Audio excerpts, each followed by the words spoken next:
Canadian hillbilly fire starting method. You guys want a quick fire? Check this out. Make sure the damper's open on your stove.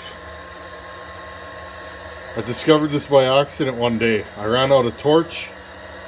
It was minus 40. I had work to do. So I was like, I wonder.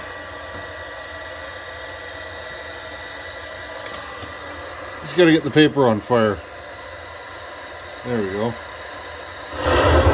Woo!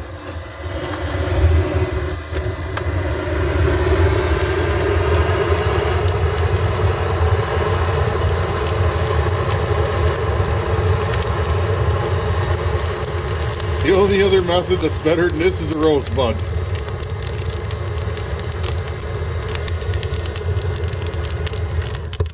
Look at that.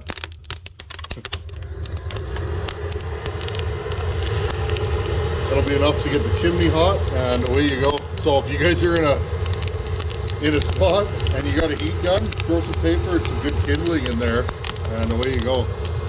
There you go. Hillbilly tip of the day by the Tin Man. How's it going, everybody? Happy New Year.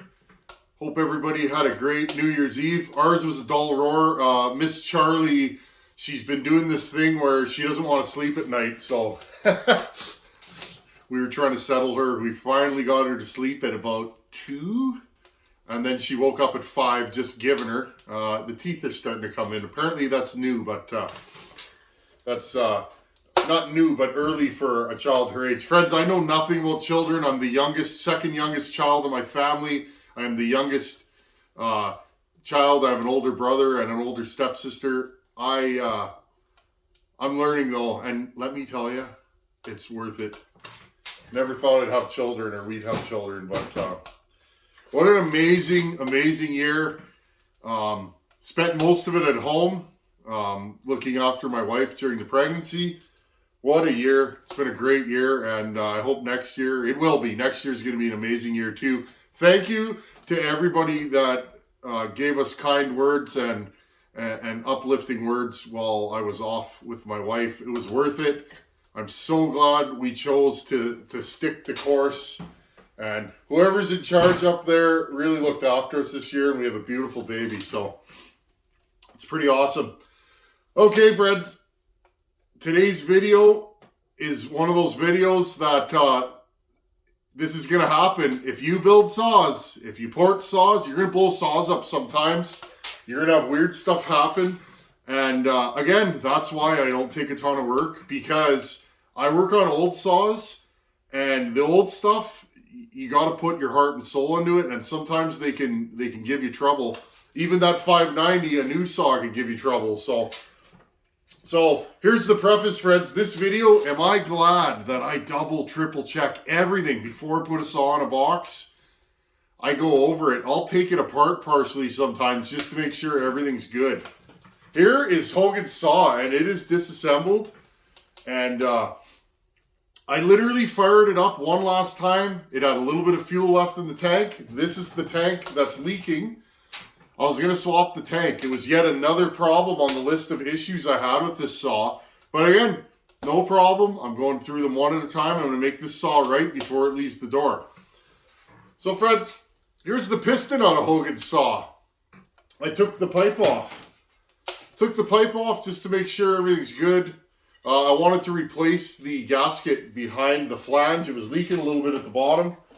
I wanted to put a highway gasket in. A highway gasket's a little thicker. Little Meteor. I had an OEM gasket in the saw, and it was leaking a little. No big deal. So I make little checklists before I mail a saw. So when I pulled the muffler off, I had a little look through the exhaust port. And I saw a few things. And I thought, that's interesting. That saw didn't look like that last time I ran it. And I just fired the saw up. I saw a couple of little marks. Okay, I saw a couple little marks on the right corner over here that they're not the worst marks, friends, but you'll get little scores and little marks on your pistons when they're bedding in. Because again, you're cutting the plating. When you port a saw, you're cutting the plating. they tend to go away. This saw has a few little marks on it, but it has a few more than I would like. So rather than putting it in a box, and again, friends, the saw started, ran, idled. Compression didn't really come up really well on this saw. And again, I was like, this is weird. This saw has a massive pop-up in it. Again, cut on an angle so the air could flow around it. I wish I kept the wash pattern, friends. I wiped it off. The wash pattern on this from the transfers was perfect. The spark plug was gray, you know, a nice light tan color, not gray, brown. Everything looked good, friends. So I went, this is weird. So I pulled my old scope out, wherever my scope is. I don't know where I put it, friends. I did a major cleanup of the shop the other day. I feel good. This shop can get out of hand sometimes, and I start to clean it up. I'm always building shelves and racks, just trying to keep. I'm outgrowing this space. The more saw work I do in that, the more the shop's kind of getting smaller around me. But we're gonna fix that in the near future. But anyways, I put my scope through the cylinder, through the spark plug hole, and I saw something, and I went, ooh. So, again, the saw was not telling me there's anything wrong, but I saw something and I didn't like it. I want to show you guys this cylinder and show you guys what happened. This is the good stuff. If you're going to work on power saws, if you're going to port saws, you are going to experience this. If it happens, don't get upset. Live and learn. See, is it anything that I did wrong? I don't think so, but it is possible. But first, let's have a look at this cylinder. You guys see that? I'll zoom you guys right in. Right there. Friends, the plating come off. Just started chipping. And again, it's a Meteor cylinder. Friends, before you go on a witch hunt, let's talk about this. I want to share my experience with you. Okay, and again, look, nice chamfer on the cylinder. You guys can see. I'm going to grab my point and screwdriver. Because again, this channel is about helping you guys work on your power saws. It's not about, hey, look what I can do. You guys can do the same things that I do. Okay, let's see if I can get this focused again. There we go. See that little ledge there? There you go. Right here. That's my chamfer. It looks good. Notice it's all the way around. The plating looks good. And then another thing I did, you take my finger, it's smooth, like shiny, smooth. I feel no burrs. Because again, maybe I made a mistake. I'm that kind of guy. I would rather I made a mistake because I can fix things that I did wrong. Okay? That's how I am. But anyways, friends, we clipped the plating off this. I don't know if any more is going to come off. Okay? The plating come off of this thing. I see no other damage to this cylinder. Okay? Again, friends, look at the size of those transfers. Here, guys, this is how I make my 66s. Just haul the mail. And some of this is stuff that I learned over the years. Some of this is from looking at Harvey's work. Dirt bikes, snowmobiles. Okay. Again, here's the piston. Again, guys, look. I literally open those up until as wide as the skirts are, and even slightly wider in some cases. Okay. See that? Both sides. This piston is as wide as the skirts, or the transfers. Look at the airflow you're getting through there, okay? Another thing, because I figure I got this thing open. I don't know if I showed you guys, okay? A lot of work done to the piston, windows. Okay? This piston is way lighter than stock. That's going to make torque in the cut. That's just going to make the saw more orangutan. A lighter piston is a good thing, in my opinion. It gets moving faster and it'll stay moving, right? It doesn't take the inertia to get it going. See these marks here? Right here. Okay? I could just catch them. Just catch them with my screwdriver. That one there. And again, these started to pop up. Don't like those. Okay, but again, there's nothing corresponding. There's a weird dark spot there. Hope you guys can see this. Okay, but that's what I saw. I saw this little tiny wee scratch here. And this mark here, this is new. See this? Almost like it got caught in there, the plating. So, anyhow, friends, this will give you a good look at, okay? I round the corners, chamfer the edges all the way around. Both sides, these are smooth, okay? I do the bottom side. Same thing, I do work in here and here. Remember, more air through, right? Through the bottom and into the transfers, the better. These are air pumps. The more air you can get this motor to pump, the more power it's going to make. Combined with compression bumps and timing bumps, your intake and exhaust timing, you're going to make more horsepower. And to me, because I'm an air movement guy, a lot of this stuff is from air movement books. I'm an airflow guy. I do air movement for a living. I've been building ductwork and HVAC systems my whole adult life. That's what I do. That's why I'm the Tin Man. But and again, this is starting to bed in. Okay. Showing you guys everything. Now this intake is super wide. And again, Fred, so when you're making horsepower, okay, look how narrow the bearing surfaces is here and here. I'm going to jeopardize some longevity for some horsepower on these kinds of builds, okay? That's just the way it is.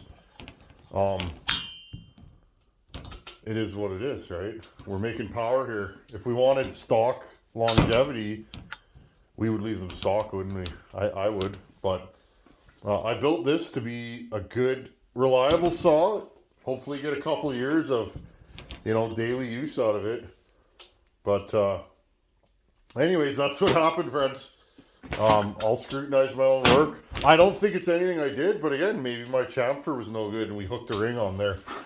This exhaust port is fairly wide, but it's not overly wide. And it's not flat, okay? It's got a nice D shape to it. I don't do flat exhaust ports. Some guys do, and again, I don't argue port theory. There's guys that do things complete opposite of me, and their saws run, okay? Look, there's a nice curve, okay? It opens in the middle and then out. Again, I do that. It's easier on the rings. Now, if you're building a cookie cutter and you want a flat exhaust port, I'll zoom you guys back here. You can do it, but you might catch a ring. Now, I know I didn't catch a ring because the only thing wrong is the plating came off the cylinder. So, if there was more than just plating off the cylinder, I'd say, hey, we caught a ring, and I'd show you guys. But these are the kind of things that happen.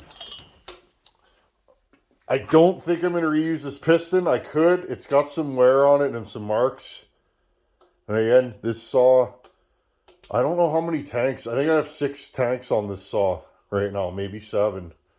But it ran real good, but I guess last time we run it, it flaked some plating. So let's talk about what I'm going to do and go from there. And about Meteor cylinders, my experience with them. Because I know a lot of guys right away are going to be like, oh, those aftermarket cylinders are no good. I know people go there. I don't actually go there with anything because I can only go by my experience. Okay, so that's where we're at with this saw. It's kind of sad, but whatever. If you guys build saws long enough, stuff like this, I just kind of chuckled. It's like, another day in the saw shop. Now, I'm going to say something. This is the first time I've had a bad Meteor product. I was actually shocked. It happens, though. And again, I don't know if my chamfer got caught or the plating was just no good there. It is what it is. There's really no way to know. You're not going to get definitive answers. This thing's running like 250 revolutions a minute, or a second rather, when we're revving it. So 250 times a second, this thing's going up and down. Somewhere around there. Think about that. A lot can go wrong. The finest minute hair imperfection can get caught by the ring and boom, it's gone. So again, is what it is. There's really not much I could say about this saw. It ran good and it still had decent compression. I thought the compression would come up a little bit more. But again, I really had no thoughts that there was anything wrong with this cylinder until I looked in it and noticed the plating was missing. So again, super glad that I'm thorough and that I check and recheck things, because I would have hated to mail that to Hogan and it blows up. That thing wouldn't have lost in another tank. So is what it is. Okay, so what am I going to do in the meantime? Well, I'm fresh out of 272 cylinders. I usually buy things in bulk, keep the channel rolling. I'm fresh out of cylinders, so I thought to myself, I have an OEM cylinder. It's right here.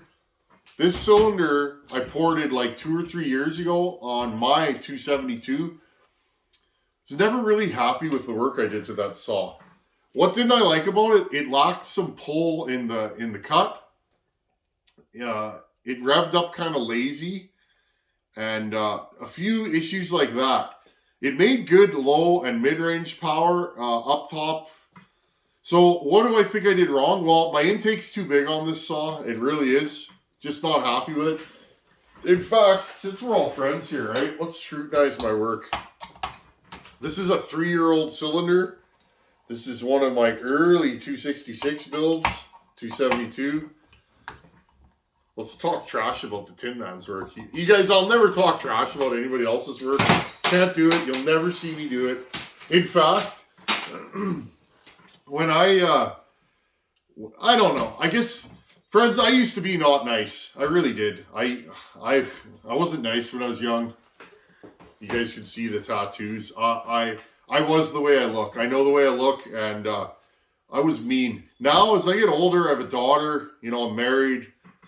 I don't know. I cringe when I see builders talking about each other online. I just absolutely cringe when I see that. You will never, ever see me do that. I just can't do it. I don't know none of those guys. I don't know other builders. I don't know what they do. I've never run their saws. I don't know anybody that owns their saws. I just find it's really silly when I see that. So, but I'll talk about my own work. That's fair game. Let's do this. Let's compare it to Hogan's cylinder. Let's see what I've changed in the last, 3 years. Okay, so this saw ran good because it had short blowdown. Why did it have short blowdown? Well, I'm going to show you guys something right here. I want you guys to learn. Here is a piston. Here's the piston on a Hogan saw. What do you guys see there? I hope you guys can see this. Here, we'll put it all the way down. Try and straighten it in the bore. What do you guys see in between that window? Actually, maybe I can do it upside down. We need to do a cutaway of a cutaway. You guys see how narrow? You guys see how narrow that transfer is and how wide this cutout is and how wide the windows are? Now, these are not stock windows. I won't mislead you guys into thinking that I haven't done a ton of work to this piston, because I have. I try and work on everything. My saws, to grind a piston in a cylinder can take me longer than a day. I do lots of work. But again, that's just me. Now, again, when you have airflow constraints, like it goes through the window here. Okay, I've learned a lot of stuff on these. When you have airflow constraints, it goes through here and it literally hits, see if you guys can see that. It hits a wall because this is narrower than this, okay? Even stock. That's going to make slower air and turbulence. Well, that, to me, if you have slow air, you need to give that air a longer amount of time to fill the same amount of bore, which means short blowdown, okay? That's a fact. You got slower moving air. You have to, well, okay, if you're filling a tire, you guys run trucks, a lot of you guys, truck tires have a lot of air in them. If you have 50 pounds in your tank and you're filling your truck tire, it takes forever. If you have 100 pounds in your tank, how long does it take to fill that tire? Well, 200 and 250 times a second. This is being filled 250 times a second. Now, to me, I want the fastest moving air getting in there the quickest it can, and I want to give the exhaust the longest amount of time to exit. That's just my thought. Now, that does move power up top, but to keep your exhaust roof sane, put a pop-up in there to bump your compression. You can have a saw that is fast, and your compression's not jacked, and you're not popping bearings. That's what I've learned. A lot of guys disagree with me, but again, a lot of those guys that, you know, maybe disagree with me and will say things, we would probably have a coffee and be good friends. This is what I've learned about the world. Look how smooth my transfers are. Way smoother than they are now. Nice work, eh? This is one of my early port jobs of using a timing wheel in that. This is ported with a Dremel. Look at that upper transfer work with a Dremel, friends. And I'm not patting my back. I'm just saying, I did this with a Dremel, and so could you. Okay? And again, cylinder wash. Those were done straight on with a Dremel and a round burr. Look how nice and uniform that is. So, again, you don't need a right angle tool to do good upper transfer work. Sometimes you do, but look how nice those are. I did that with a Dremel. No right angle. And they're uniform. Okay? Now, let's compare these transfers. And this is one of the reasons why this saw don't make good power. I don't know how this got into a porting theory video, but whatever. Look at the size difference. If you guys are going to do this, be prepared. These take me like half a day. It's a lot of grinding. Look at the roughness in there. The places that are rough are for a reason. It's not just about timing numbers. It's about what you do with your air once it's moving. And again, I learned all this 20 years of tin bashing. I move air. Sometimes I have to move air that's got humidity in it. And that air is usually run through a product that has like a rib in it to keep turbulence. If you don't have that rib in there and you move the air faster but no ribs, guess what happens? The moisture comes out of the air. It'll pool in the pipe and it'll drip. That's actually a thing in my line of work, and it's also a thing in this. Okay? Lastly, my exhaust port's pretty similar. Let's see. Exhaust ports. Hogan saw. Not bad. I think my work's nicer on this one than this one. Combustion chambers are the same. There's no machine work on this cylinder. There's no machine work on this. The bases are both cut. This one's cut substantially more than this one. But intakes. Here's Hogan's intake. It's narrow up and down. Here's my 272. It's hard to tell. It's a little too... There you go. It's a little too low. I over intake this saw. I think intake timing's like 160. It's 154 or 156 on Hogan's cylinder. Again, I find when you over intake these, the air doesn't move as well. It just doesn't. Again, short stroke though. That doesn't mean all saws you can't over intake them or have a big intake or a wide intake. This is just for the 272s. So anyways, this is a nice cylinder. You guys should see I ran a hone through her. It's a nice cylinder. It's OEM Male 52ZN22. That is a late model decomped 272. One broken fin on it. It is what it is. So, what I'm going to do with this cylinder, I'm not going to do it today because I've rambled on enough, but I'm going to put this pop-up in it and put a timing wheel on and see what is this cylinder time like and then go from there. Because, again, I think we can make something of this. I'd like to get this saw out the door. And I think with some monster transfers, piston with a bunch of work that's light and maybe a little less intake timing, but we could try it like that. Maybe it'll work good. I don't know. This thing didn't have the pull on top, and I think I know why, because these transfers are too small. It could be. Maybe it's my upper transfer work that's no good. Who knows? But we could find out by putting this on this saw.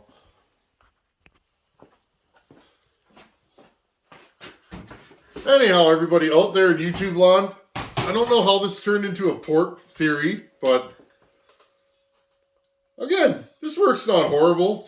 My work's better now, I will say that, but it's not horrible.